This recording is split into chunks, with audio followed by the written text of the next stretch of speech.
All right, today we're going to be talking about functions. So first off, what is a relation? So a relation is basically any set of ordered pairs.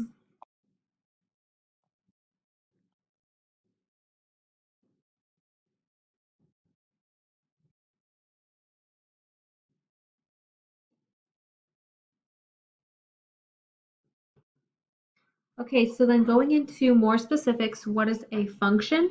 So remember that for something to be a function, every input has to have exactly one output.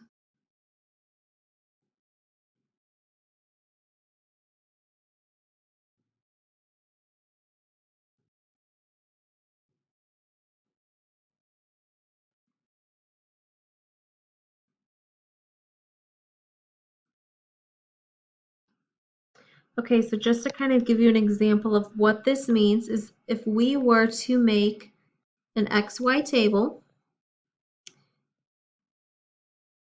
and I had these values.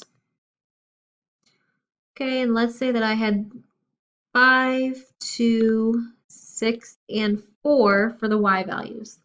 When you're looking at this table, notice that your input of 1 has two different outputs. It has both 5 and 4.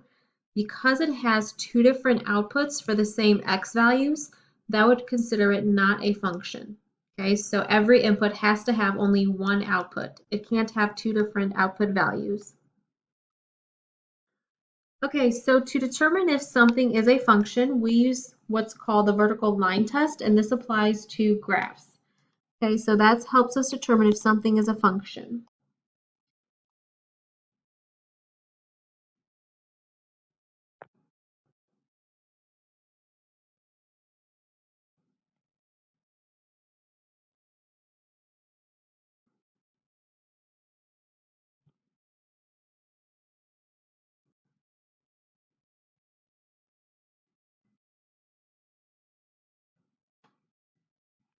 Okay, so let's draw a graph. And let's say that it looks like this. Okay, so basically what the vertical line test tells us is that if we were to draw a vertical line anywhere on our graph, it would only touch the graph in one place. So if we look at this graph that we drew here, notice that no matter where we draw our vertical line, it never touches the graph in more than one place. So that would mean that this would be considered a function. Okay, this passes the vertical line test. Okay, if I were to draw this graph here, okay, so let's say that this was our function. If I were to draw a vertical line, notice that it touches the graph in more than one place. So this would be considered not a function.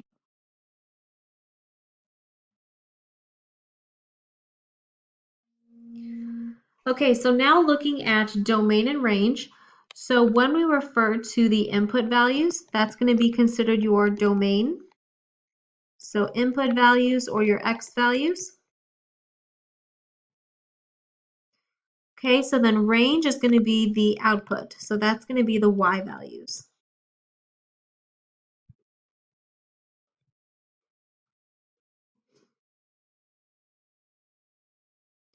Okay, so going to question 5, why is x squared plus y squared equals 4 not a function?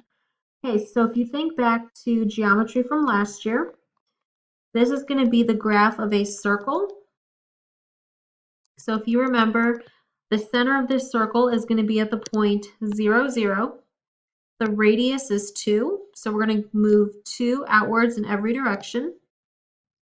Okay, so here's our circle graph. Okay, again, if I use the vertical line test, notice that when I draw a vertical line, it touches the graph in more than one place. So because this fails the vertical line test, it is not going to be considered a function. Okay, so you may or may not have seen this notation before, but a lot of times we will use the notation f of x, so f parentheses x. So when you see that notation, that means that the equation that they're giving you is considered a function. And more specifically, this is asking the value of the function at the number x.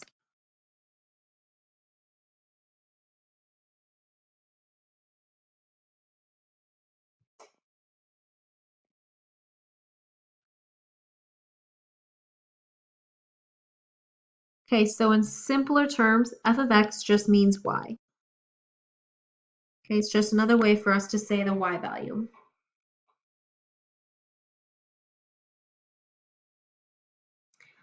Okay, and then going to the last question, number 7, it says if f of x is equal to x plus 5, find f of 4.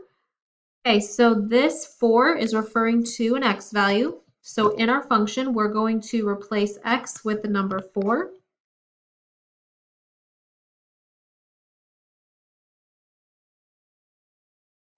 Okay, so f of 4 is going to equal 9.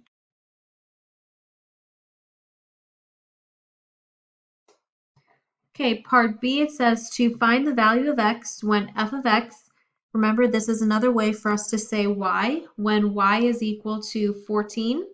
So in our function, we're going to replace f of x with the number 14. So our setup is going to be 14 is equal to x plus 5. Okay, so then to get x by itself, all we're doing is subtracting 5. So we're left with 9 is equal to x.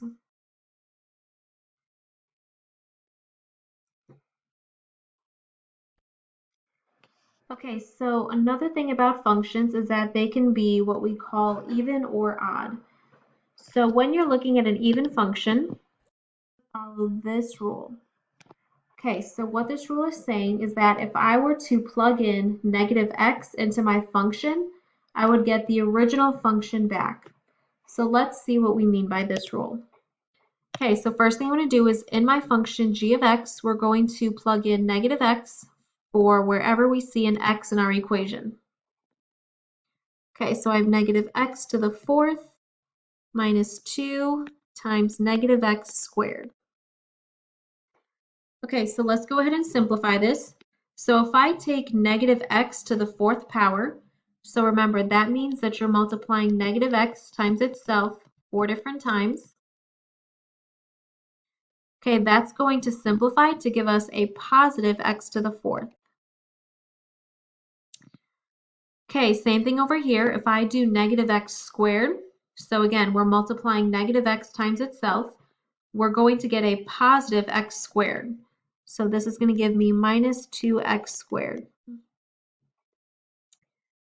Okay, so now we're finished simplifying this. So if you look at our answer, notice that it's the exact same thing as our original function. So because we get the same exact thing when we plug in negative x, that means that this is going to be an odd function, or sorry, an even function.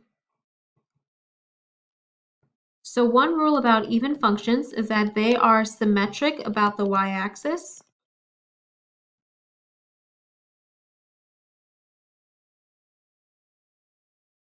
Okay, so that means that if I were to pick a point off my graph, if we reflect it over the y-axis, that means that the sign on our x value is going to change, so it's going to become negative, but our y-coordinate will stay the same.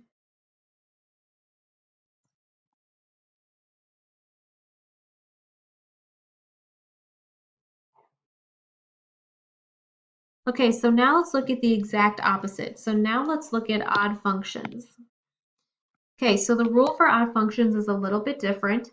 So you're still plugging in a negative x for every x in your function, but now this means that you're going to take your equation and you're multiplying it by a negative 1.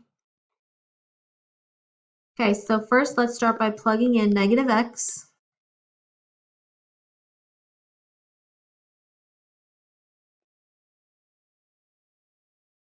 Okay, so if I simplify this, we're going to get negative x to the 3rd plus 6x.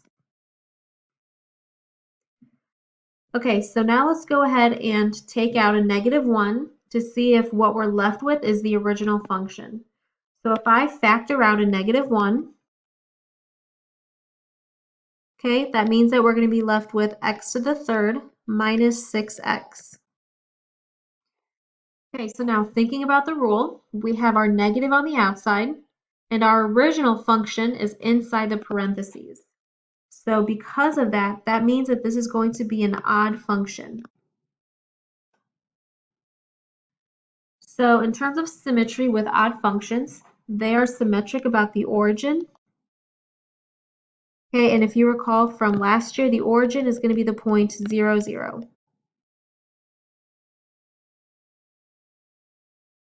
Okay, so what that means is that if you take a point off your graph x, y, that means that the signs in both the x and the y values are going to change. Okay, so they're both going to be the opposite.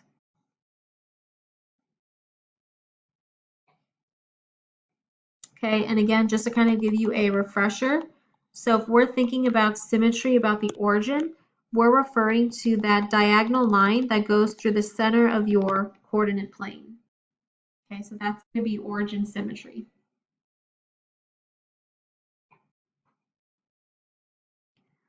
Okay, so now let's look at our graph. So we have to figure out if this graph is going to be even, odd, or neither. So the best way to approach this is to pick a point off our graph. So I'm going to go ahead and pick this point here, which has the coordinates 1.51.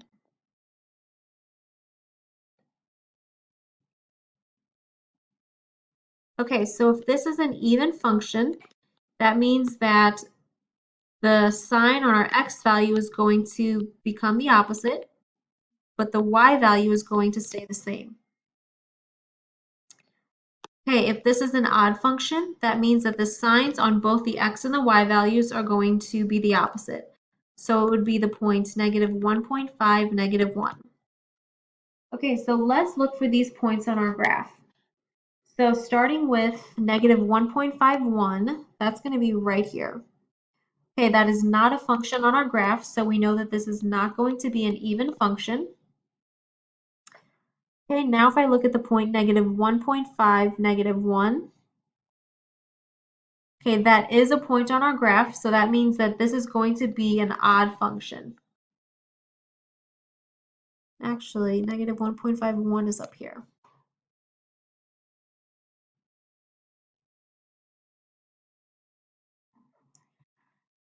Okay, last thing, so it says, what about f of x equals x plus 1 squared? Is this an even or an odd function?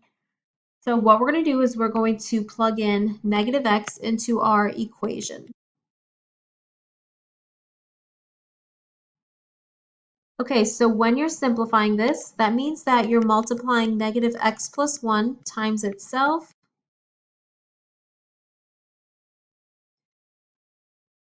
Okay, so if we go ahead and FOIL, we're going to get x squared minus x plus 1, which is going to give us x squared minus 2x plus 1. Oh wait, so we can go ahead and simplify this by factoring. So this is going to become x minus 1 squared. Okay, so now let's look at this. Okay, so this is not the same function, so we know that this is not going to be an even function. Now we have to determine if this is going to be an odd function. Okay, so to see if this is an odd function, that means that -x plus 1 squared. Okay, if I were to FOIL that out, I should get this problem back. So let's go ahead and FOIL that out. Okay, so I have -x squared plus x plus 1, which is -x squared plus 2x plus 1. Okay, last step is to distribute the negative. So I have -x squared minus 2x minus 1. Okay, notice that these are different. They do not match. So that means that this particular equation is neither even nor odd. So this is going to be neither.